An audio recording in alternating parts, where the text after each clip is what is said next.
Hello, everybody. My name's Jim, and this is my reading wrap up for January 2024. It's a new year, it's a new wrap up. We're going to talk about some books today. I'm not going to mention the books that I started this month. If you are interested in hearing my initial thoughts in the future, do leave a comment down below, and based on your feedback, I'll either add them back to my wrap ups, or if I start enough in a month, I could create a separate video just for my first thoughts. But for now, I'm leaving them out. I am going to mention The Drift by CJ Tudor, though. I wasn't able to finish that this month because the library told me that I needed to share. So now I am in line again to check the book out. We'll get to it when we get to it. But for the books that I did finish this month, they are going to be mentioned in this video by lowest rated to highest rated, and unfortunately the lowest rated book this month for me was The Cleaner by Brandy Wells. This is disappointing because this is my first arc from NetGalley. I wanted to love it. It's a corporate book. I thought I was going to relate to it a lot more than I did. The premise of this book is that this unnamed cleaner works the night shift after everybody in the office has gone home, and she creates these lives and these personalities based on what these office employees have on and in their desks. Honestly, in the beginning, I was here for the internal monologue about coworkers. I thought it was funny. The main character was snarky, and there was some ironic humor that had me laughing out loud. But over the course of the book, some of the things that she did were pretty horrific.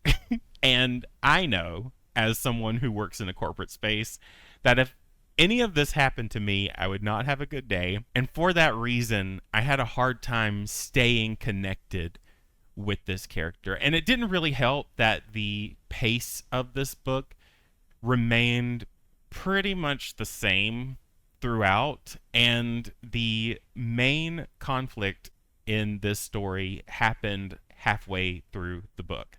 I did want to finish it, though, because the protagonist, if you could even call her that, the main character, had some moments of reflection that I could relate to. The beginning and the end, particularly, I enjoyed a lot more than the middle. There was a lot of commentary around the corporate hierarchy, and this did tell the story of someone whose work often goes unnoticed. And while I appreciated the main character for the job that she did, all of this other stuff made me appreciate the IT departments who train their employees in cybersecurity, because again, a lot of the things she did were just not cool, and a lot of the time they were implausible. I gave this book 2 stars. The next book on the list is First Lie Wins by Ashley Elston. This was a fun read. I didn't know what I was expecting. This is also another new release this month, as well as The Cleaner. I didn't intend to read 2 new releases this month. It just happened. The covers were intriguing, and I wanted to pick them up as soon as I could. This was my COVID read. I was sick. There are some parts of the plot that are a bit hazy. I do plan to reread this book now that I'm well and my brain fog has cleared. I still gave this book 4 stars despite being sick.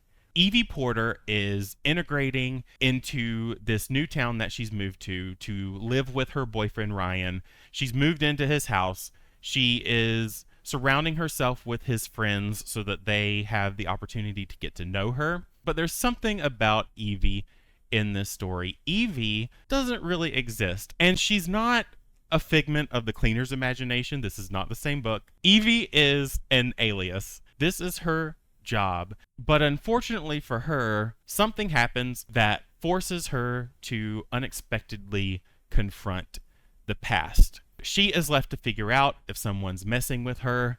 Why is all of this happening? And we are there to piece the puzzle together with her. I enjoyed her integrating herself with Ryan's friends and participating in some of the things that they like to do, even though that may or may not have been Evie's cup of tea. And this is a Southern book too, so the tea is sweet. There is one character named Rachel, because of course it is. By the way, I'm creating a list of books, how Evie got into this mess and why she is now having to confront it is just something that you're going to have to figure out. But again, I gave this 4 stars. I plan to reread this later. And finally, the highest rated book for me this month, another 4-star read, is A Boy Called Bat by Ilana K. Arnold. This is a middle grade. I wanted to read this last year for Chatty the Mad Chatter's Journey-a-thon, which is a readathon kind of centered around middle grade books. I don't think that there is a strict rule that you have to read middle grade, but I wanted to use it as an opportunity to read some more. And if you remember my October wrap-up, I certainly could have used a palate cleanser at that point. So I really should have participated in that then. This is the story of A Boy Called Bat, whose mom is a veterinarian and brings home a surprise for him, a baby skunk, or a kit.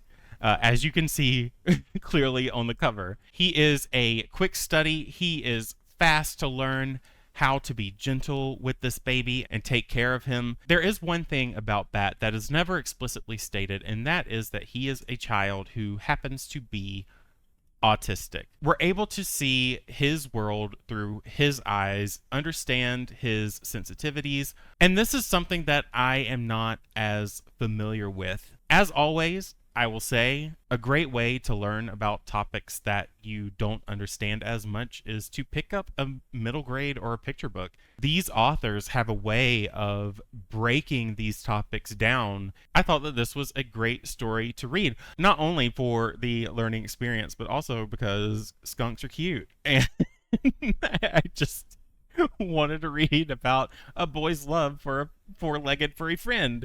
So yeah, this was all around a very cute book. There are 3 books in this series. I intend to read all of them at some point, so we'll get to follow Bat and his skunk friend throughout all 3. It's not a spoiler that the skunk's still around because it shows up on all of the covers. So I hope it's still around. Otherwise, that's false advertising, and I'm not going to be happy. But for now, I am happy. A Boy Called Bat got 4 stars. If you're interested in any of the books that I talked about in this video, their Goodreads links are in the description below. Click on those. If you're feeling brave, you can go to the retailer of your choice and purchase them, or check them out from your library or library app if they are available. If you like this video for whatever reason, please leave a like and subscribe if you haven't already. Otherwise, I've been Jim. You've been great. Happy reading.